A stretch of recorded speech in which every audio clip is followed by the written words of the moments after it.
Moving over to the defensive side of the ball, out goes defensive coordinator Zach Alley, and in comes Luke Olson. Luke was a senior defensive analyst at TCU, but previous to that was a defensive coordinator at Tulsa in 2022. At Tulsa, he ran a 3-3-5 defense, which is what Alley used last year there at Jacksonville State. So, I mean, assuming that's they're going to run the same thing, the 3-3-5, but are there any subtle differences maybe we should know about?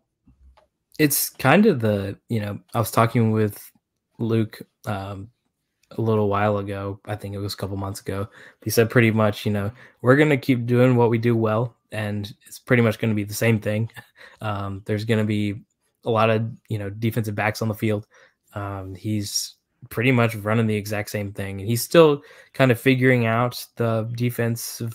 I wouldn't assume anymore, but in spring he was still figuring out what he had and seeing, who does what really well. That was when guys like Chris Hardy and Larry Worth were still around. So there's going to be some, new questions, but talking to the players, they said, it's pretty much what we're used to, especially, linebackers and especially on the defensive line. It's still, what they're going to be used to, but I think it's still going to be aggressive, kind of the way that Zach was at times, especially, in those pressure packed situations, taking advantage of those. But I honestly think that it'll be pretty much the exact same thing. Maybe a little tweak here and there, but I wouldn't expect too much change at all. So let's talk about those guys up front on the defensive line. This group took a hit in losing the aforementioned Chris Hardy, Devin Baldwin, Kamari Stevens, and Cam Williams to the portal. And then Jeff Marks and Jackson Luttrell to graduation. They returned Curly Young Jr., Jalen Swain, and Darrell Prater. How did that unit look in the spring, and did anyone stand out to you? Yeah, Chris was there in the spring, so it's going to be a little different for me watching without Chris, but he was – I hate to talk about guys who weren't there as much, but he was a guy who there were guys on Jacksonville State's roster who were talented, and they were really talented. But this was a guy who, if I had to pick someone who would take over a game on defense, I would pick him. He's just been such a difference maker, a dominant difference maker. I think that you can go back to the tape at the MTSU game. He was just dominant that game. He took over that game at points, and it was, it gave MTSU some nightmares. And early on in the season, they shut out Eastern Michigan, I think, the one with the gray field, and they just like shut them down. And Chris was a big part of that. So he's a guy who can, just take over games. It's really interesting to see just kind of how he can attack offenses. I think that he's really versatile in the way that he moves. But it'll be pretty cool to see him do that at the next level at Ole Miss. I don't think that he's going to be really as much of a rotation player as people think. I think he'll really impress. But, to talk about people who are still there, you mentioned Curly Young and J-Rock Swain. J-Rock is a guy who I think can really step into that role. He's shown flashes. He's been, the leader on the defense of a few games.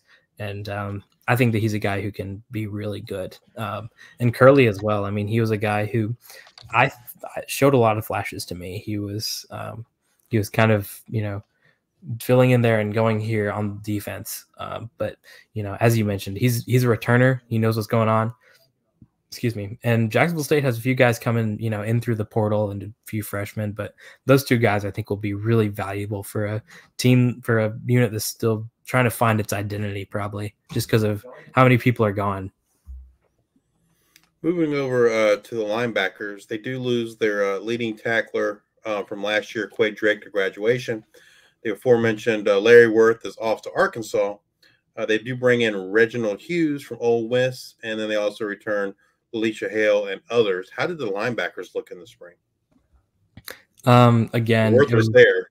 Yeah, it's tough because a lot of these guys, they went through spring and they said, I'm out. So it's a little tough for some of these guys to, to talk about him. But Lelete is a guy who could really step into that role. He's looked really good, and he's been really good. They have a lot of guys who are coming in, I think, in the transfer portal. But still, I mean, if I had to point to a leader in that linebacker room, it's no doubt going to be Lelete. Really big culture guy, really nice guy as well.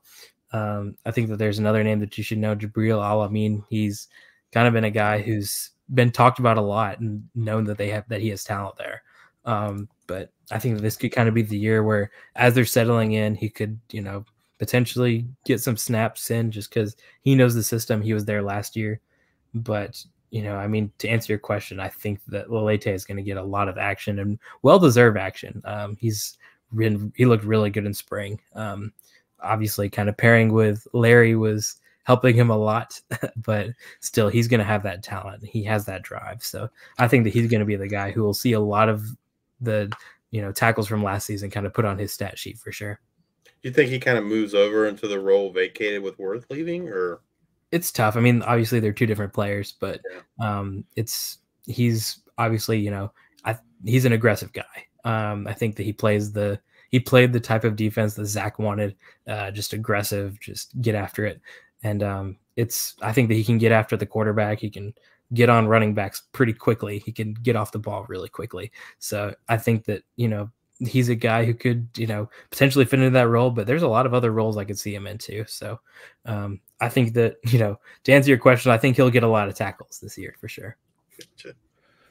The defensive backfield looks to have fared a little better. They do lose a key piece to graduation in Colby Fuquay and Jeremiah Harris. They lost Kakora Tarnu to West Virginia, but they brought back Fred Perry, Derek Carter, Marco Baker, Jabari Mack, and others. How do you see this defensive backfield shaping up?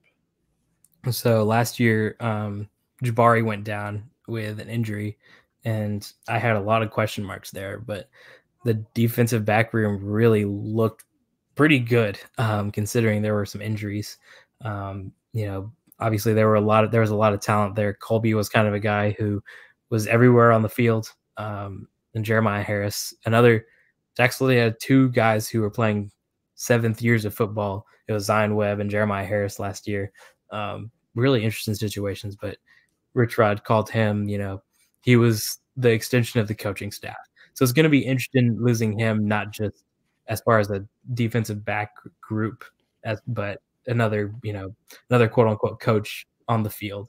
But I still think that there's a solid group there. I mean, I think Derek Carter is a guy who has the most potential to, thrive, especially this year. I'm stepping into a new role. He was really good last year. I could see him really taking that next step this year.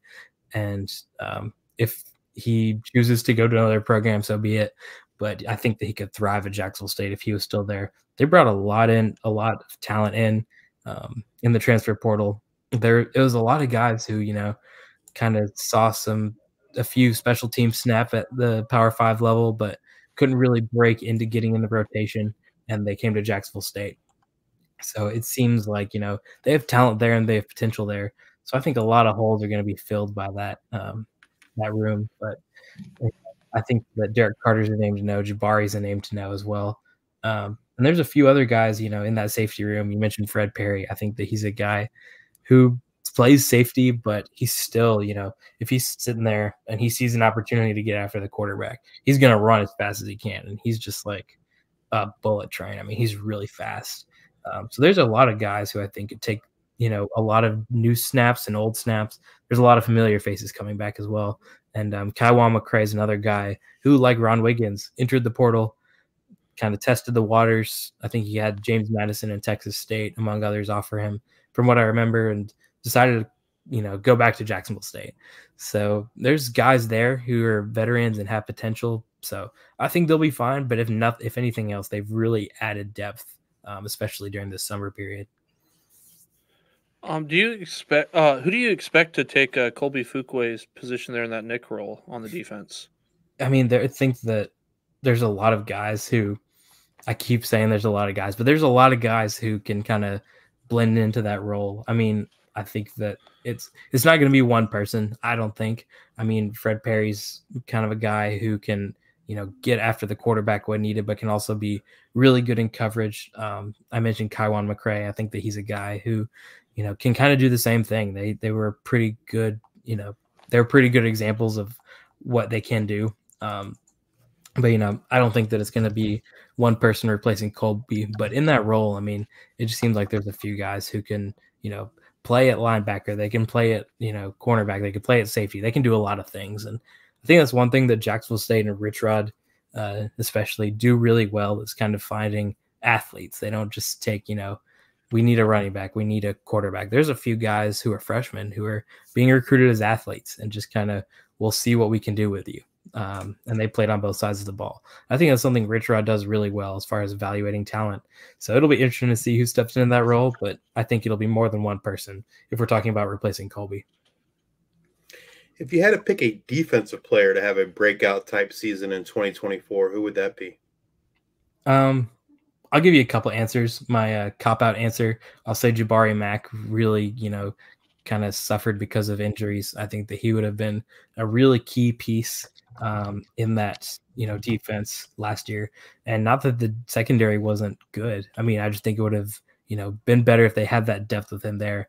But I kind of mentioned him before, but I think Jabril Al-Amin is a guy who can take on a new role. He had some flashes last year, but obviously with Quay Drake and Colby and guys like that who came in, he's going to be a little bit overshadowed. But I think he appeared in every game for Jacksonville State last year in some capacity. He had some moments. I think he had a double-digit tackles last year.